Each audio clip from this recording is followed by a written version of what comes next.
Donald ট্রাম্পের আরোপিত tariff বিতর্ক নিয়ে বাংলাদেশের টকশোগুলো, বাণিজ্যিক টকশোগুলো খুব গরম ছিল। ডক্টর ইউনূসের বিরুদ্ধে তারা খুব সরব হয়ে উঠেছিল।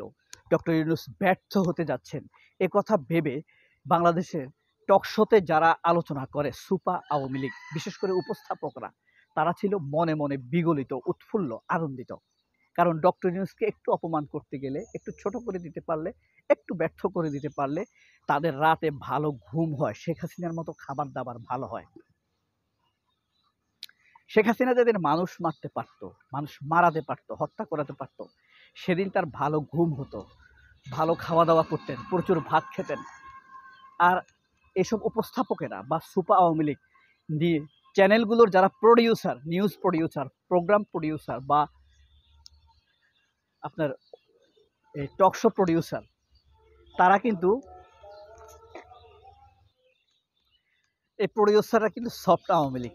যে কারণে শেখ হাসিনা যেরকম মানুষ মারতে পারলে বেশি ভাত খায় না, আর এসব উপস্থাপক, সাংবাদিকের মুখোশধারী ফ্যাসিস্টেরা, এরা তো আর মানুষ মারতে পারে না। মানুষ মরতে দেখলে, বা ইউনূস তো শেখ হাসিনার বিরুদ্ধের লোক, ইউনূসকে অপমান করতে পারলে তাদের আনন্দ বোধ হয়। কিন্তু মূলত এটা দেখিয়ে দিয়েছে ডক্টর ইউনূস। ভারতকে যেখানে 25% ট্যারিফ দিয়েছে আমেরিকা, শুল্ক বাড়িয়েছে, পাকিস্তানকে 19% আর বাংলাদেশকে মাত্র 15%। অথচ বাংলাদেশের জন্য 35% ধরেছে, ভারতের জন্য 35% ধরেছে, পাকিস্তানের জন্য 35% বৃদ্ধি করেছে ট্যারিফ শুল্ক।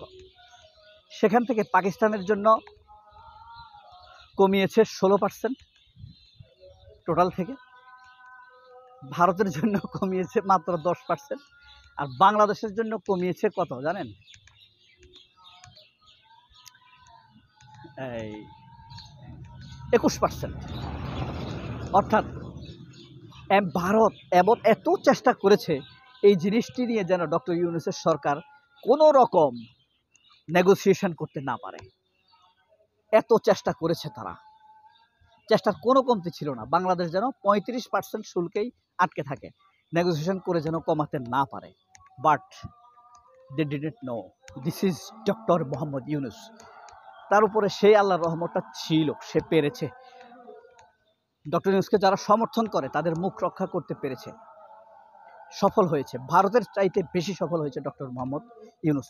একদিকে ভারতের বিরোধিতা, আরেকদিক দিক বাংলাদেশের ভিতরে থাকা ভারতের দালাল তৌহিদ ইসলাম বা সচিব যারা আছে আওয়ামীপন্থী, তাদের বিরোধিতা, সবকিছুকেই জয় করেই ডক্টর মোহাম্মদ ইউনূস এতটুকু সাফল্য অর্জন করেছেন, যেটার জন্য আমি ডক্টর মোহাম্মদ ইউনূসকে অবশ্যই অভিবাদন জানাই।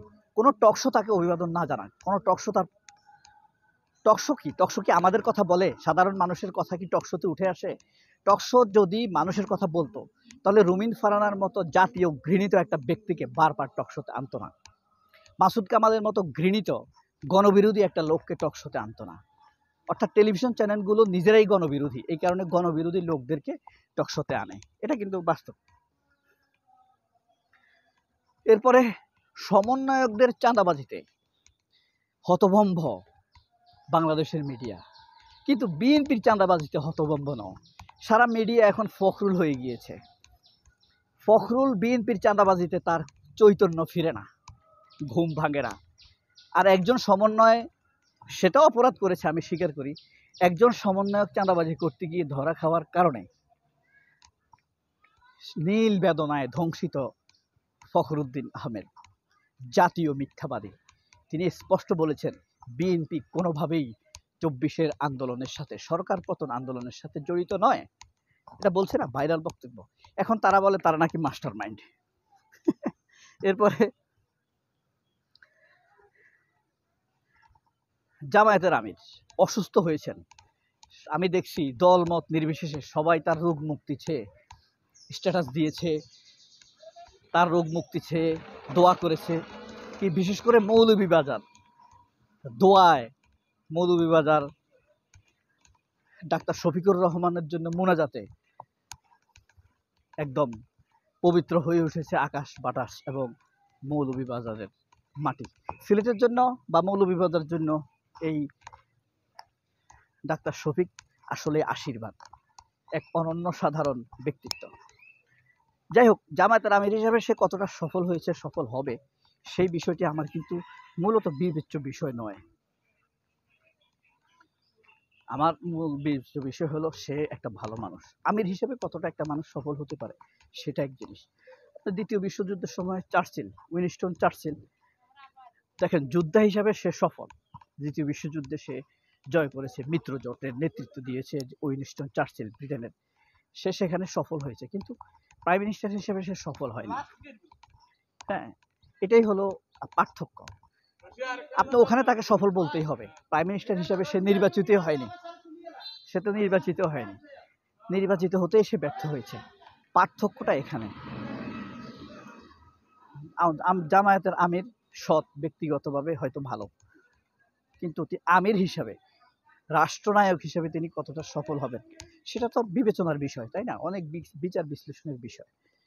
সে ভালো মানুষ, তার জন্য সবাই দোয়া করেছে, আমরা দোয়া করি তিনি যেন সুস্থ হয়ে ওঠেন অতি দ্রুত, এবং তার নিজের অবস্থান থেকে নিজের সামর্থ্য অনুযায়ী অতীতে দেশের জন্য যেমন কাজ করেছেন ভবিষ্যতেও সেভাবে করে যাবেন। তাকে এই দোয়া করাই যায়। আমি একজন সাধারণ মানুষ, তাকে একজন সাধারণ মানুষ হিসেবে দেখেও তো আমি এই দোয়া করতে পারি। হ্যাঁ, আমরা যখন কাউকে কম্পেয়ার করব, তার একটা দোষ ধরে তো কাউকে কম্পেয়ার করতে পারবো না। তাকে কম্পেয়ার করতে হলে অন্যদের সাথে কম্পেয়ার করতে হবে। আমি একজন দোকানদারকে যদি কম্পেয়ার করি, অন্য দোকানদারের সাথে কম্পেয়ার করতে হবে। ধরেন জামায়াত একটা রাজনৈতিক দল, এই রাজনৈতিক দলের একটি অপরাধ ধরে যদি আমি তাকে রিজেক্ট করে দিই তাহলে হবে না। আপনি দেখতে হবে অন্য রাজনৈতিক দলের তুলনায় এই দলটি ভালো কিনা। এদের ভিতরে খারাপ লোক আছে না, তবে খারাপ লোকের সংখ্যা অত্যন্ত কম। সেই হিসাবে বাংলাদেশের সবচাইতে ভালো দল জামাত। এই সাক্ষ্য যদি আপনার বিবেক দিতে না পারে, তাহলে আপনার বিবেক পরিষ্কার না, নিশ্চিতভাবে ধরে নিতে পারেন। আপনি এসব জেনে বিশ্লেষণ করেও যদি আপনি জামায়াত ইসলামের বিরোধিতা করেন, তাহলে আপনি নিশ্চিতভাবে ধরে নেবেন আপনার বিবেক সঠিক না, সঠিক পথে নেই। আপনার বিবেককে জিজ্ঞেস করবেন, এই দেশে এখন আওয়ামী লীগের অপরাধ বেশি, নিষিদ্ধ আওয়ামী লীগের অপরাধ বেশি, বিএনপির অপরাধ বেশি, নাকি জামায়াতের অপরাধ বেশি? সেই হিসাবে অপরাধের মানদণ্ডে কোনটি ভালো দল সেটা আপনার বিবেক বলবে। আর বিবেক যদি বলতে না পারে, তাহলে আপনার বিবেকে দুর্গন্ধ আছে, দূষিত আছে। নিশ্চিতভাবে আপনি এটা ধরে নিতে পারেন, মানেন আর না মানেন। আপনার মনে জিজ্ঞেস করবেন, আপনি কি আল্লাহর প্রেম আপনার হৃদয়ে কতটুকু, রাসূলের প্রতি ভালোবাসা আপনার হৃদয়ে কতটুকু। এতে আপনি বুঝতে পারবেন আপনি কতটা শুদ্ধ। কোনো সন্দেহ আছে এই ব্যাপারে? কোনো সন্দেহ নেই। সবাই অনেক ভালো থাকবেন। আল্লাহ হাফেজ। আসসালামু আলাইকুম।